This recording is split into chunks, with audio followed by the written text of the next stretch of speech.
Bien, chicos, a todos los que no había saludado, espero que estén muy bien. Vamos a iniciar toda nuestra clase del día de hoy. Empezamos una nueva semana y aquí estamos más cerca de nuestro descanso de Semana Santa, ¿no? Hoy, 28 de marzo del 2022, trabajaremos con el tema de fuerzas de flotación. Sí, vean de que todos estos temas que estamos trabajando, pues ya son para nuestra tercera prueba parcial, realizarse el 6 de mayo, ¿verdad? No se les debe olvidar, por favor. Entonces vamos a trabajar el tema de hoy, que se llama fuerzas de flotación.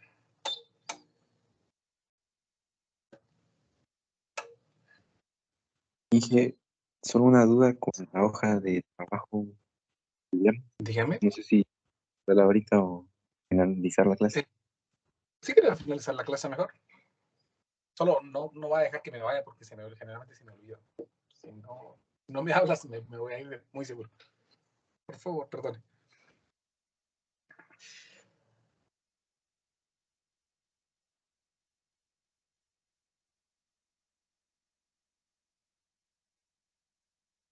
A ver, pues, fuerzas de flotación. La flotación es un fenómeno que ocurre cuando un objeto sólido, o bueno, o líquido, generalmente cualquier material, se sumerge dentro de un fluido. Ocurren ciertas características ahí que dan la sensación de que existe una fuerza extra. Por ejemplo, si ustedes van a nadar, si saben nadar, pues van a ver que ustedes flotan, ¿verdad? Porque en el agua pueden flotar y en el aire no. ¿Qué les permite flotar en el agua? Bueno, vamos a tratar de explicar eso de una manera un poco intuitiva. Supónganse que nosotros estamos dentro de un fluido, o hay aquí un fluido, ¿no? Esta es la superficie del fluido. Esta es la superficie del fluido y nosotros sumergimos un objeto de cualquier forma. Un sólido de cualquier forma, ¿ven? Cualquier sólido, el que se les ocurra. Vamos a colorarlo.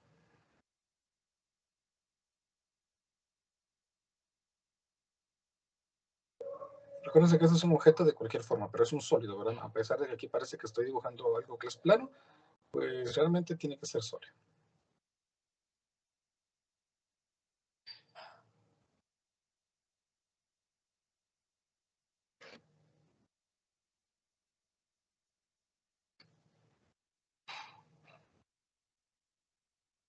Supongamos entonces que este es un objeto sólido que está sumergido en el agua. Cuando un objeto está sumergido en el agua, pues nosotros sabemos de que está sometido a una presión debido a un fluido. Recuérdense que aprendimos ya que la presión debido a un fluido se calcula como densidad por gravedad por altura. Eso significa que cada uno de los puntos a los que se encuentra sumergido este sólido, cada uno de esos puntos de su superficie, todos los puntos, están sometidos a una presión. Y la presión, pues, no es igual en cada uno de esos puntos. ¿Por qué? Porque dependemos de la altura, ¿verdad? Densidad, gravedad por altura. También aprendimos que la presión se calcula como la fuerza dividido el área. De tal forma, entonces, que la fuerza sería presión por área. Y por lo tanto, la fuerza que está soportando cada una de esas partículas de la superficie del sólido estaría expresada por densidad, gravedad, por altura, por área. Esto ya lo habíamos trabajado, ¿no? Solo estamos recordando las ecuaciones. Cada una de las partículas que se encuentran en la superficie del fluido está sometido a una fuerza particular. Vamos nosotros a analizar un pequeño elemento que represente al todo y luego vamos a tratar de encontrar una expresión que me represente la totalidad de esa fuerza. Supónganse que nosotros tomamos aquí un pequeño elemento en la superficie de este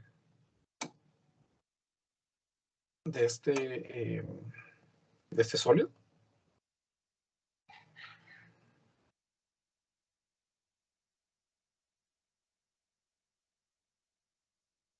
Bueno, eso sí creo. Ahí está. Supónganos entonces que esto quedó, esta parte, esta de aquí, quedó en la parte exterior y todo lo demás está en la parte interior. De tal forma de que el otro extremo también quedó en la parte exterior.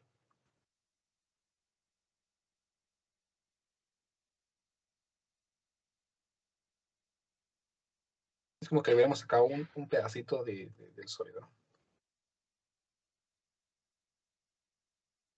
Supongamos que esto de aquí es un área muy pequeña, que la vamos a llamar diferencial de área. tanto el que está aquí en esta parte superior como la que está inferior, ¿sí? También vamos a suponer que la altura a la que se encuentra este elemento respecto a la superficie se llama H1. Y la altura a la que se encuentra el otro elemento, vamos a llamarla H2. Ahí estamos. Entonces observen de que como este tiene menor profundidad, entonces pues estamos seguros de que su fuerza va a ser menor. Mientras que la fuerza de aquí abajo, dado de que la altura es mayor, el área es la misma, la densidad es lo mismo, entonces la fuerza va a ser mayor. Por lo tanto, si nosotros hiciéramos una sumatoria de fuerzas en estas partes exteriores de nuestro pedacito de área, de volumen sería, la sumatoria de fuerzas estaría dado por, vamos a poner aquí valores de fuerzas. Supónganse que la fuerza que se está aplicando aquí, vamos a hacerla de otro color, la fuerza que se está aplicando aquí se llama fuerza 1. Y la fuerza que se está aplicando en la parte inferior se llama fuerza 2. Noten, por favor, les acabo de mencionar que la fuerza número 2 va a ser mayor porque tiene una mayor altura, una mayor profundidad respecto a la superficie del fluido. Entonces, si suponemos que la fuerza 2 es positiva porque va hacia arriba, entonces aquí me quedaría la fuerza 2 menos la fuerza 1, porque la otra va hacia abajo. Ahí tendríamos una fuerza neta. Noten, por favor, que dado de que la fuerza 2 es mayor que la fuerza 1, entonces hay una fuerza neta que está aplicándose hacia arriba, ¿no? Dado de que la fuerza 2 es mayor. Dado de que la fuerza la calculamos como la densidad por la gravedad, por la altura, por el área, no voy a poner aquí área, sino voy a poner aquí diferencial de área. Y voy a poner aquí H1 porque es la altura, no, perdón, H1 no, es H2, disculpen, porque es la altura del elemento que genera fuerza 2. Menos la fuerza número 1, que es densidad por gravedad por altura 1 por el diferencial de área. Noten que en esta fuerza neta que se está aplicando aquí, tenemos elementos comunes, que es densidad, que es gravedad, altura 2 menos altura 1, que no es común, multiplicado por el diferencial de área. Y por favor, noten que esta expresión altura 2 menos altura 1, altura 2 menos altura 1, lo que me está dando es realmente la altura de este elemento diferencial que yo dibujé aquí. ¿Verdad? Si a H2 yo le resto H1, pues me da la altura de ese elemento diferencial. Y dado de que lo dejamos de manera uniforme, entonces si yo multiplico el diferencial de área por su altura, lo que me está dando ahí es el diferencial de volumen. Por lo tanto, yo tendría aquí que la fuerza neta que se aplica sobre ese diferencial, que vamos a llamarlo diferencial de fuerza, ¿verdad? Porque es una fuerza nada más en un pequeño elemento de todo el sólido, sería densidad por gravedad por la altura de ese elemento por el diferencial de área. Que ya dijimos que altura por diferencial de área pues es diferencial de volumen, por lo tanto me queda densidad por gravedad multiplicado por diferencial de volumen. Para poder obtener la fuerza total, pues yo voy a sumar todas esas pequeñas contribuciones de fuerzas netas que se generan en todo el sólido. Por lo tanto, vamos a sumar, reunir o integrar todos esos elementos, densidad por gravedad por diferencial de volumen. Dado que la densidad y la gravedad son constantes, entonces aquí me queda densidad de gravedad por la integral del diferencial de volumen. O pues la integral del diferencial de volumen, que es simplemente el volumen. Por lo tanto, la fuerza neta aplicada sobre este elemento se calcula como densidad por gravedad por el volumen. Siendo el volumen del sólido, la densidad del fluido en donde hemos sumergido el objeto. A esta expresión aquí que nosotros obtuvimos luego de hacer ese pequeño cálculo, se le conoce como fuerza de empuje, fuerza de flotación, fuerza de bollamiento. Explica por qué cuando un objeto está sumergido existe una fuerza que lo quiere empujar. Entonces dijimos que se llama fuerza de flotación.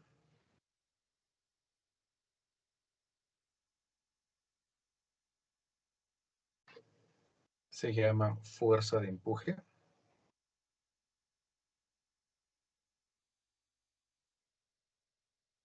Fuerza de bollamiento. o en algunos libros pues le llaman fuerza boyante. Cualquiera de esos términos se refiere al mismo elemento, la fuerza de flotación, la fuerza de empuje, la fuerza de boyamiento o la fuerza boyante. Define que cuando un objeto se encuentra sumergido, ¿ven? Un objeto se encuentra sumergido dentro de un fluido con densidad ρ, la fuerza que se genera allí depende del volumen que tenga ese objeto. Noten, por favor, de que dado que la densidad es constante y que la gravedad es constante, la fuerza de flotación es proporcional al volumen. Mientras más volumen esté sumergido, mayor fuerza va a existir. Noten, por favor, a mayor volumen sumergido, mayor fuerza va a existir. Este principio de aquí es lo que nos permite comprender por qué los barcos flotan. Supónganse que nosotros intentamos ver aquí un barco.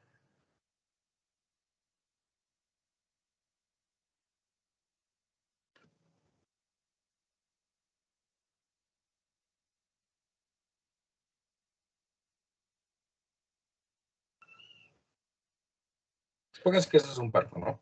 Y ese barco pues se encuentra flotando en el mar. Entonces, todo el volumen de agua, recuérdense que el barco no permite que el agua ingrese dentro, ¿no? Todo este volumen que está siendo desplazado debido al barco genera una fuerza de empuje. Fuerza de empuje suficientemente grande para equiparar el peso del barco. Por lo tanto, si yo digo que la sumatoria de fuerzas es igual a 0, entonces el peso del barco tiene que ser igual a la fuerza de empuje, movimiento o fuerza boyante, que se representa como fuerza sub E. ¿Estamos? Entonces, si la fuerza de empuje es igual al peso del barco, el barco va a flotar. ¿Sí? Y pues no solamente barcos, ¿no? Si nosotros sabemos de que un objeto está sumergido en el agua y la fuerza de empuje es mayor que el peso, entonces el objeto va a flotar. Si el peso es mayor que la fuerza de empuje, entonces el objeto se va a hundir. Por ejemplo, cuando ustedes colocan una piedra dentro del agua, la piedra se hunde. ¿Por qué? Porque el peso va a ser mayor a la fuerza de empuje que le va a generar el objeto. Noten, por favor, que si el objeto está flotando, entonces el peso, que se calcula como masa por gravedad, es igual a la fuerza de empuje, que se calcula como densidad por gravedad por el volumen del objeto. ¿Estamos? Por favor, también noten que la gravedad se cancela. Por lo tanto, la masa de un objeto que está flotando tiene que ser igual a la densidad del fluido por el volumen del objeto. Y si nosotros pasamos a dividir el volumen del objeto, entonces aquí me queda masa del objeto dividido el volumen del objeto es igual a la densidad del fluido. Y dado de que masa dividido volumen es densidad, entonces la densidad del objeto va a ser igual a la densidad del fluido. Si las densidades, vean, podemos comparar las ideas con densidades. Si la densidad de un objeto es igual a la densidad del fluido, el objeto va a flotar cabal, al límite, a la superficie del agua. Si la densidad de un objeto es mayor que la densidad del fluido, entonces el objeto se va a hundir. Si la densidad del fluido va a ser mayor que la densidad del objeto, entonces el objeto se hunde. Vamos a escribir esto como un resumen. Si la densidad de un objeto que se encuentra sumergido en el agua o un fluido es mayor que la densidad del fluido, entonces existe un hundimiento.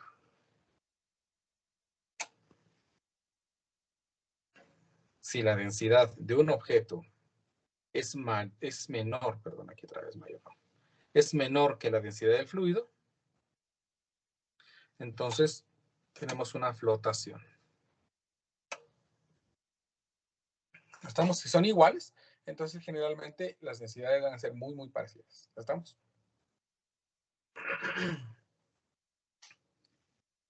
¿Me explico? Recuerden esto, por favor. Dependemos de las densidades. ¿Sí?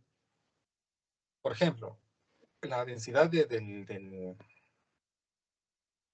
aceite, pues nosotros sabemos, pues más o menos, es de 600 kilogramos sobre metro cúbico de un aceite, ¿no? Y la densidad del agua es de 1000 kilogramos sobre metro cúbico. Por lo tanto, si nosotros sumergimos aceite en agua, el aceite va a flotar, tal como vimos en uno de los ejercicios de la clase pasada. El aceite flota sobre el agua. ¿Por qué? Porque su densidad es menor. ¿Estamos? Todos los objetos que tengan una densidad menor al fluido en el que se encuentran sumergidos van a tener, por lo tanto, que flotar. ¿Estamos?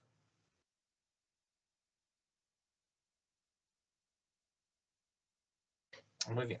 Sí, pues entonces vamos a realizar aquí algunos ejemplos.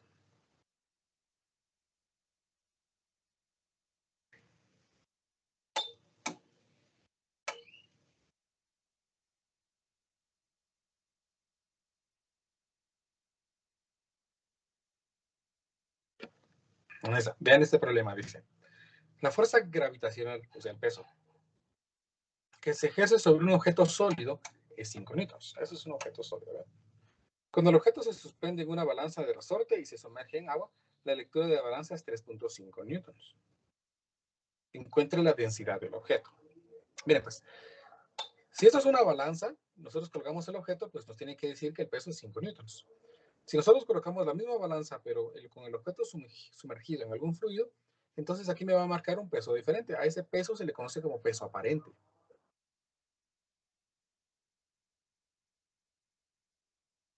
El peso aparente es el peso que tienen los objetos sumergidos en el agua.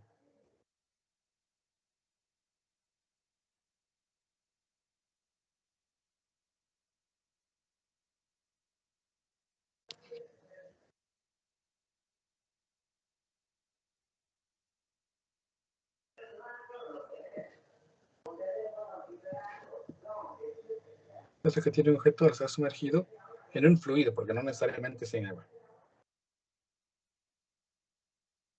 Sí, generalmente pues se da una fórmula para este peso. Generalmente este peso aparente se da por acción de la fuerza de empuje que se genera.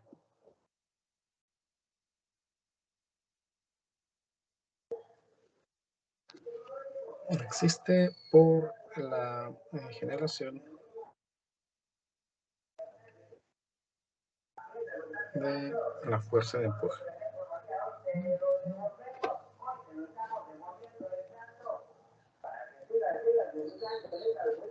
Ahí estamos. Muchas veces en algunos libros, como les decía, aparece que el peso aparente es igual al peso del objeto menos la fuerza de empuje. Pero generalmente eso aparece, ¿verdad? Es una fórmula pues, que vamos a utilizar más o menos. Pero casi nunca la vamos a utilizar.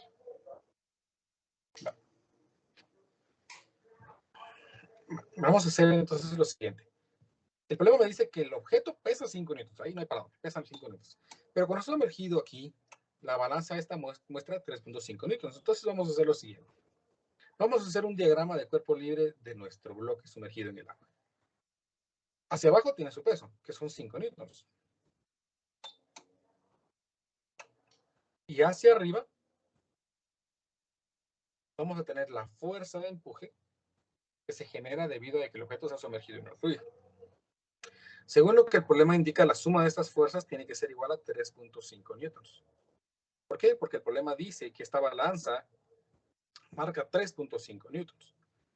Por lo tanto, si suponemos que la fuerza neta es hacia abajo, sin suponer, no, porque si no el objeto estaría flotando, 5 menos la fuerza de empuje tiene que ser igual a 3.5 newtons. Si se dan cuenta, pues prácticamente esta fórmula de aquí pues me representa esto, ¿no? El peso aparente, que son los 3.5, es igual al peso menos la fuerza de empuje. Pero es más fácil hacer si nosotros hacemos un diagrama de cuerpo libre.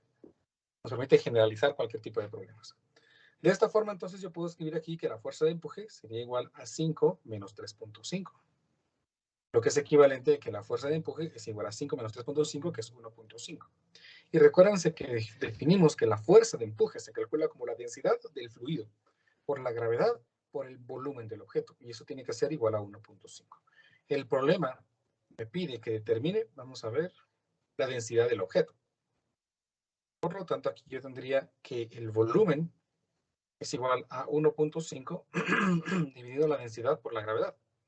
Dado que el objeto se ha sumergido en agua y que la gravedad es 9.8, entonces 1000 por 9.8, me queda que su volumen es de 9800. pero en el volumen no. La densidad por la gravedad. 1.5 newtons y 9.800 newtons sobre metro cúbico. Lo que me dice que el volumen entonces es de, miremos, la calculadora no quiere salir, 1.5 dividido 9.800. Y me queda esa expresión para el volumen. 153.06 por 10 a la menos 6 metros cúbicos. Ahí tenemos entonces la expresión que define el volumen. Pero el problema no quiere el volumen, el problema quiere la densidad del objeto. Pero recordemos que densidad se calcula como masa dividido volumen. El volumen, afortunadamente, ya lo encontré. Y la masa, no tengo la masa. Sí, más o menos, ¿no? Porque el problema me dice que el objeto pesa 5 newtons. Por lo tanto, si yo quiero determinar la masa, lo único que debo hacer es dividirlo entre la gravedad. Entonces aquí voy a escribir que la masa sería el resultado de dividir 5 entre 9.8. Y eso ya me daría kilogramos. Y lo voy a dividir entre el valor del volumen, que me acaba de salir, que es de 153.06 por 10 a la menos 6 metros cúbicos. Entonces, veamos, me va a quedar aquí 5 dividido 9.8 y eso dividido 9.8. Y eso dividido entre la respuesta del volumen y me da que su densidad es de 3.333.33 kilogramos sobre metro cúbico. Y así hemos calculado la densidad de ese objeto. ¿Me explico? Noten que la densidad es de 3.333 y la densidad del agua es de 1.000.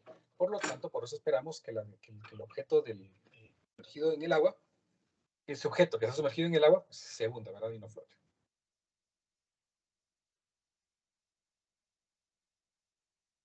¿Alguna pregunta?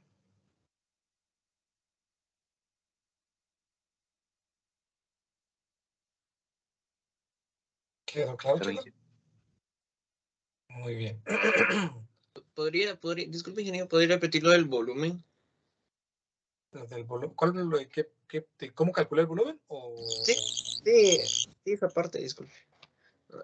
Bueno, aquí lo único que hice es que como teníamos la expresión que me define ya la densidad, gravedad por el volumen igual a 1.5, lo único que hice fue despejar el volumen. Y como densidad es 1.000 y gravedad es 9.8, entonces 1.000 por 9.8 me da 9.800. Entonces la razón entre estas dos cantidades ya me da el volumen. Ah, ok, gracias. Muy bien. ¿Estamos? Tomen en cuenta, por favor, que un objeto sumergido en el agua siempre va a generar una fuerza de flotación y esa fuerza de flotación depende del volumen que ha sido sumergido, del volumen que ha sido desplazado, dicen algunas otras personas. ¿Por qué se refiere eso de que el volumen ha sido desplazado? Porque, por ejemplo, si volvemos a nuestra idea del barco, se recupera mejor.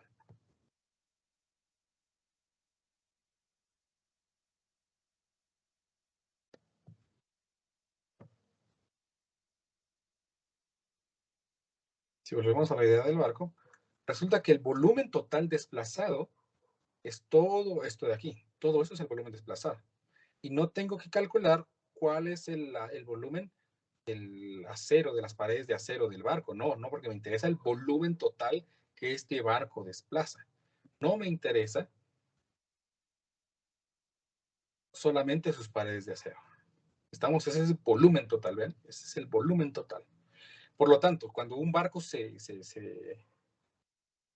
naufraga, es porque se rompió su casco, y entonces el agua empezó a ingresar. Al agua ingresar, entonces el volumen único que está sumergido, pues son las paredes del acero del barco. Volumen que no es suficiente para poder mantener a flote el barco.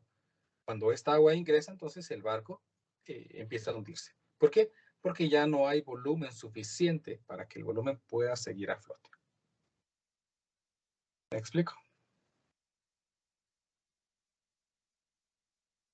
Tomen en cuenta eso, por favor, porque si no nos podemos hacer bolas con algunos ejercicios. Entonces, veamos el ejemplo 2.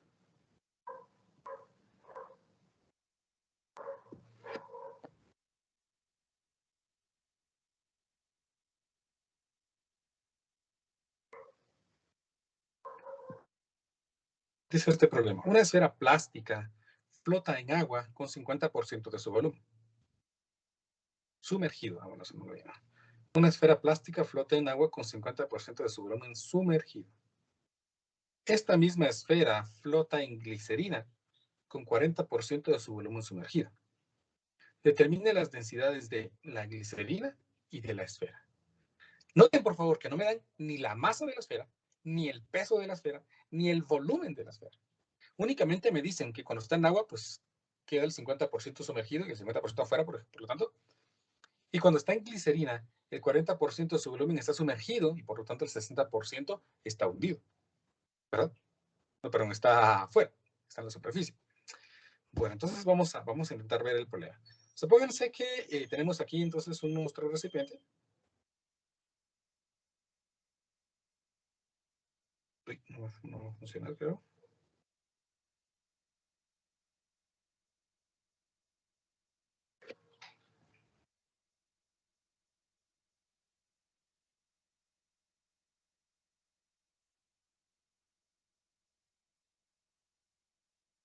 Ahí está.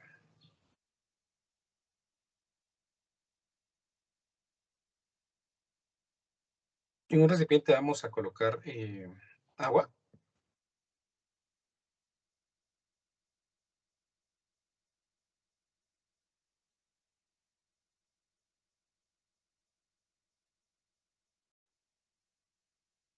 Y en el otro vamos a colocar glicerina.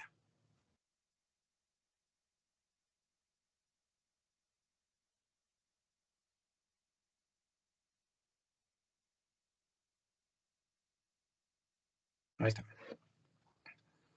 Vamos a tomar una esfera.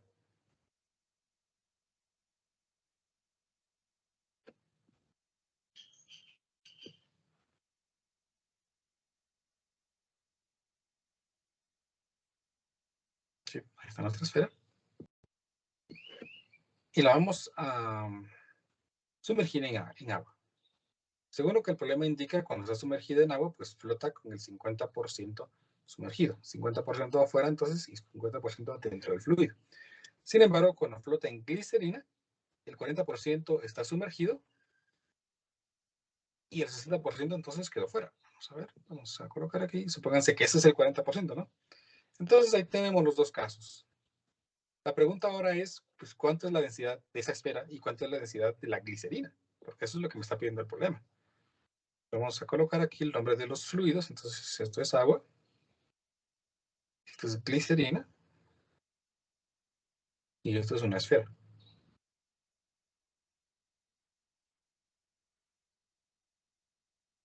Bueno, ¿cómo vamos a poder hacer para poder encontrar datos para calcular las densidades de los problemas que me piden? Pues aplicamos las ecuaciones que sabemos y veamos qué va a pasar. Para este caso, si hacemos un pequeño diagrama de cuerpo libre, pues la fuerza de empuje hacia arriba,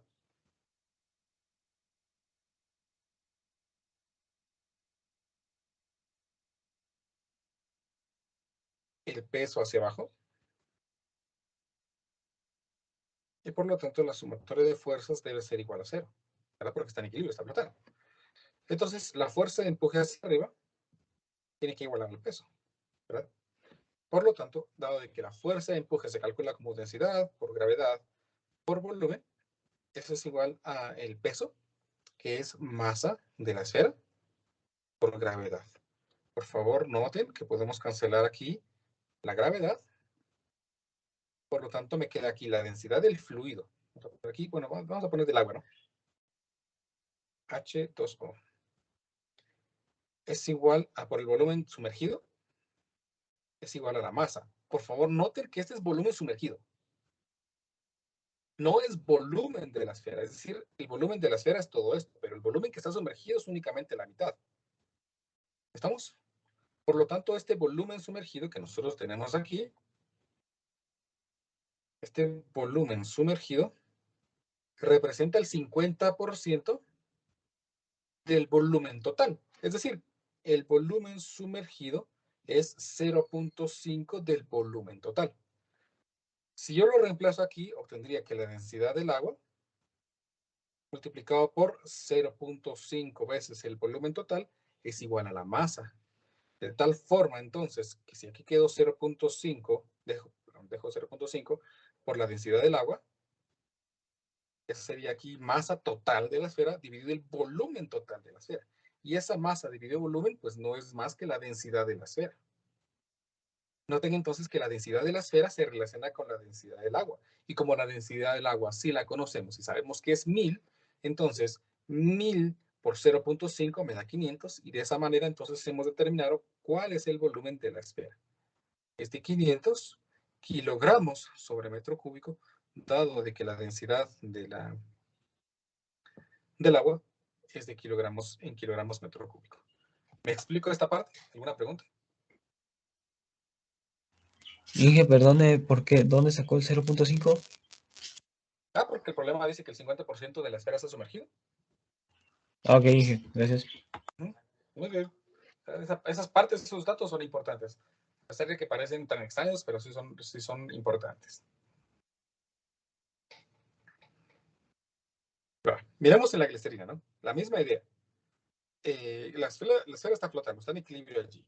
Por lo tanto, pues la fuerza de empuje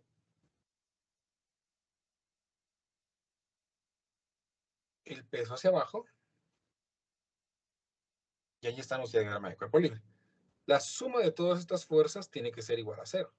¿Qué fuerzas tenemos allí? Pues tenemos la fuerza de empuje hacia arriba y el peso hacia abajo, y eso debe ser 0. La fuerza de empuje tiene que ser igual al peso, ¿verdad? La fuerza de empuje se calcula como densidad de gravedad por volumen, y el peso se calcula como masa por gravedad. Noten nuevamente que puedo cancelar la gravedad, y tengo aquí que la densidad de la glicerina, ¿verdad? Porque es donde está sumergido, por el volumen sumergido, es igual a la masa de ese objeto. Bueno, pero tenemos otra vez aquí esta, ¿no? El volumen sumergido representa el volumen que se encuentra dentro del fluido. Y el problema indica que la esfera tiene 40% de volumen sumergido. Por lo tanto, para este caso particular, el volumen sumergido representa el 40% del volumen total, que matemáticamente es equivalente a 0.4 veces ese volumen, ¿verdad? El 40% es 0.4. Aquí me queda entonces que la densidad de la glicerina multiplicado por el volumen sumergido, que es 0.4 veces el volumen total, es igual a la masa de esa esfera. Masa que no conozco, por supuesto. Por lo tanto, aquí me quedaría que 0.4 veces la densidad de la glicerina es igual a la masa del objeto dividido el volumen de ese objeto. Y hablo del volumen total, porque ya saqué esta expresión del 0.4 veces el volumen. La masa del objeto dividido el volumen del objeto, pues no es más que la densidad de ese objeto, o sea, la densidad de la esfera, que ya sé que es 500 kilogramos metro cúbico. Por lo tanto, yo podría escribir aquí esto como 0.4 veces la densidad de la glicerina es igual a 500 kilogramos sobre metro cúbico. De tal forma, entonces, que puedo determinar cuál es la densidad de la glicerina si dividimos 500 kilogramos sobre metro cúbico entre 0.4. Veamos cuánto es esta expresión. 500 dividido 0.4 me da 1250. Por lo tanto, la densidad de la glicerina es igual a 1250 kilogramos sobre metro cúbico. Y así hemos determinado la densidad de la glicerina y la densidad del objeto únicamente conociendo algunos datos sobre la flotación de esa esfera. ¿Me explico? ¿Alguna pregunta, chicos?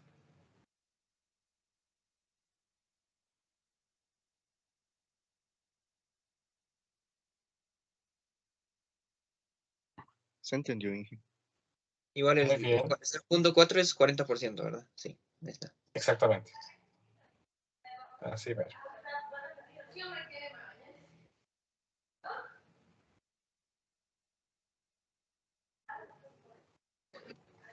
Hagamos entonces, que no hay más dudas, nuestro tercer ejemplo. Vea que la idea es enfrentarse al problema. Así como dice el formulario, enfrentarse, siempre enfrentarse, es la forma de resolver el problema. Si nosotros empezamos con que, es que no hay datos, no sé qué hacer, ¿verdad? Pero ni siquiera lo hemos intentado, entonces pues vamos a fracasar. La idea es enfrentarse. ¿Qué conozco sobre esto? Pues sé que pues hagamos un diagrama de cuerpo libre porque está en equilibrio. Apliquemos las fuerzas de flotación y vamos viendo qué podemos ir sacando y el propio problema va a ir dando de sí conforme nosotros vayamos avanzando. Pero, pues, no es empezar desde el principio. No sé, dije, no enseñó eso en clase, ¿no? Porque no les puedo enseñar toda la totalidad de los ejercicios que están disponibles en los libros. Entonces, hagamos nuestro ejemplo número 3.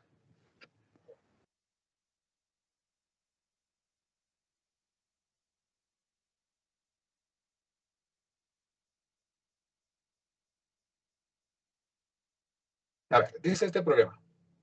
Una esfera hueca de hierro, ¿verdad? Flota casi completamente sumergida en el agua. Véase la figura 27. Casi sumergida es que está ahí, ¿verdad? Es ahí una cositita pequeñita que está flotando, pero casi que es insignificante. El diámetro exterior es de 58.7 centímetros y la densidad del hierro es de 7.87 gramos sobre centímetro cúbico. Allí el diámetro interior de la esfera. La esfera es vacía, ¿ven? Y este volumen también está sumergido. ¿Estamos? También está sumergido. Es un volumen que se ocupa dentro del fluido. Por lo tanto, pues vamos a hacer lo que sabemos, ¿no? Se supone que eso está en equilibrio allí. Por lo tanto, hacia arriba tiene que haber una fuerza de empuje que lo mantenga allí. Y hacia abajo tiene que estar el peso total de la esfera.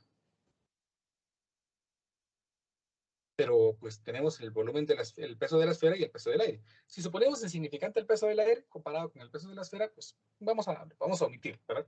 Si lo quieren tomar, pues lo pueden tomar y se van a dar cuenta que los datos no van a variar mucho si los omitimos, porque el peso del aire es pequeñísimo, es muy, muy pequeño. Así como hicimos en los ejercicios de Pascal en los que emitimos ese peso. Por lo tanto, aquí yo tengo que la suma de todas las fuerzas debe ser igual a 0. Por lo tanto, la fuerza de empuje tiene que ser igual al peso de esa esfera. La fuerza de empuje se calcula como densidad por gravedad por el volumen sumergido, recuérdense, volumen sumergido. Y eso es igual al peso de la esfera. Es masa de la esfera multiplicada por la gravedad. Bueno, entonces yo sé que aquí puedo cancelar la gravedad con la gravedad. Y llego entonces a que la densidad del agua, que es agua en el que estás flotando, por el volumen sumergido es igual a la masa de esa esfera de hierro, ¿verdad? Y vean que estoy emitiendo la masa del aire. Como les dije, pues si la suponemos insignificante comparada con la masa del aire, pues la podemos omitir de nuestros cálculos. El problema me da muchos datos. El problema me dice aquí que el diámetro exterior es 58.7. O sea, el diámetro de aquí hacia acá, este diámetro, es 58.7 centímetros.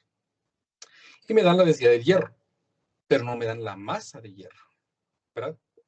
Afortunadamente sí me dan la densidad del agua y el volumen sumergido. Este volumen sumergido, recuérdense, es el volumen total. Esto es la masa de hierro, únicamente masa de hierro. Vean esta parte importante. Por lo tanto, yo puedo ya calcular cuál es la masa del hierro. La masa del hierro estaría dada por la densidad del agua, que es 1000 kilogramos metro cúbico. Multiplicado por el volumen sumergido. El volumen sumergido se calcularía como 4/3 de pi por el radio al cubo. El volumen sumergido, recuérdense que es el volumen total, o sea, toda la esfera. Todo eso está sumergido. Ahí no, en esta ecuación no me hace, pues solo el volumen del material que usted está analizando. No, me dice el volumen de todo. Por lo tanto, tengo que tomar el volumen de todo, incluyendo el hierro y el aire. Dado de que el diámetro es de 58.7 centímetros, pues entonces espero que el radio sea la mitad de eso, ¿verdad? 58.7 por 10 a la menos 2, dividido 2, esto en metros, al cubo. Ahí tengo entonces la expresión que me va a definir cuánto es la masa del hierro. Me va a quedar aquí entonces 1000 por 4/3 por pi por 58.7 por 10 a la menos 2, dividido 2, todo al cubo. Este resultado me dice que la masa de hierro es de 105.90 más o menos kilogramos. Si lo hice, ven 4/3 de pi por el radio al cubo. Sí, creo que está bien. Ven entonces que esa masa es de 105.9 kilogramos. Esa masa es la masa del hierro más la masa del aire, ¿verdad? Y como les repito, si suponemos que la masa del aire es insignificante comparada con la masa del hierro, pues entonces este dato me está dando la masa del hierro. Sí, la masa de hierro. Si tengo ahí la masa de hierro, ¿cómo hago para calcular entonces cuánto es el diámetro, el espesor, no, el diámetro interior, perdón? Bueno, porque esta masa de esa esfera representa la masa únicamente del hierro, ¿verdad? Dijimos que omitimos la parte de aire. Vamos a utilizar entonces la densidad para determinar cuánto ocuparía ese volumen de hierro, teniendo esta masa específica. ¿Por qué? Porque debemos recordar que la densidad del hierro se calcula como masa del hierro dividido el volumen del hierro. De tal forma entonces que si yo despejo aquí el volumen, por ponerlo así, del hierro, pues es la masa de hierro dividido la densidad del hierro. De esto entonces yo puedo determinar que el volumen, vamos a quitarle este de vol, porque no es la masa de hierro, que son los 105.9 kilogramos, dividido la densidad del hierro. Y la densidad del hierro, lo que el problema me proporciona es que 7.87 gramos centímetro cúbico. Si nosotros le hacemos una conversión a este dato, pues nos damos cuenta de que es de 7.870 kilogramos metro cúbico. La ventaja de estos datos es que únicamente multiplicamos por 1000 y ya obtenemos la densidad en kilogramos sobre metro cúbico. Entonces, 7.870 kilogramos sobre metro cúbico. Entonces, si esta respuesta que acabo de obtener, 105.9, lo divido entre 7.870, obtengo cuánto es el volumen del hierro en metros cúbicos. ¿Bien? Me da que el volumen es de 13.4567, qué raro, ¿no? 45, ¿sí estará bien? Sí, qué raro. Por 10 a la menos 3 metros cúbicos. Ahí tengo entonces cuánto es el volumen del hierro. Pero ¿y para qué me sirve el volumen del hierro? Porque con ese volumen yo voy a formar este cascarón esférico o esa esfera hueca. ¿Cómo calculamos el volumen únicamente de hierro aquí? Porque ese volumen es el que tenemos acá. Pues bien fácil, porque el volumen total de hierro sería 4/3 de pi por el radio exterior al cubo menos 4/3 de pi por el radio interior al cubo. Interior del cubo, ¿verdad? De la esfera, perdón. Noten entonces que ese volumen, si yo quisiera calcular únicamente el volumen del hierro, queda en términos del radio exterior, que lo conozco, y del radio interior, que deseo calcular. Entonces, si simplificamos un poquito, aquí me queda que el volumen es 4/3 de pi del radio exterior al cubo menos el radio interior al cubo. Y vamos a despejar este radio interior. Entonces aquí me quedaría 3 veces el volumen dividido 4pi. ¿Sí? El radio exterior al cubo menos esta expresión y todo esto en raíz cúbica me daría el radio interior. Por lo tanto, pues vamos a encontrar la expresión que me define el radio interior para localizarle después el diámetro interior, que es lo que el problema necesita. Aquí me quedaría entonces la raíz cúbica del radio exterior. Ya habíamos visto que el radio exterior, el problema me lo daba que era de 58.7, ¿sí? Entonces voy a poner aquí 58.7 centímetros. Y se recuerdan por 10 a la menos 2. Dividido 2 al cubo. Menos 3 dividido 4pi del volumen, que lo calculamos ahí arriba, que era de 13.456. 13.456 por 10 a la menos 3 metros cúbicos.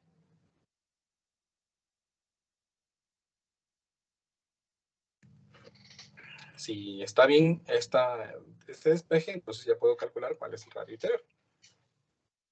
A ver, entonces aquí me quedaría. Veamos. Esta respuesta que acabo de calcular la voy a multiplicar por 3. La divido entre 4. La divido entre pi. A 58.7. Vamos a poner fracción. 58.7 por 10 a la menos 2. Lo divido entre 2. Lo elevo al cubo. Y le resto lo que me había salido. Y a todo esto le saco una raíz cúbica. No es una raíz cúbica. Ahí está. Y obtengo entonces que el radio interior debe ser de 0.2805 metros. Lo paso a centímetros, entonces lo multiplico por 100, que es equivalente a 28.05 centímetros. Para que el diámetro interior, porque lo que el problema quiere es el diámetro interior, pues sea el doble de esto, es de 56.1 centímetros. Y así hemos entonces determinado el diámetro interior de esa esfera, auxiliándonos de las fuerzas de flotación. ¿Me explico, chicos? Noten que el diámetro interior tiene que ser menor al diámetro exterior, ¿verdad? No me pudo haber salido aquí un diámetro de 60, porque se supone que el diámetro exterior es de 58, entonces el diámetro interior debe ser menor. Por lo tanto, me salió 56.1. ¿Alguna pregunta? Audio Jungle.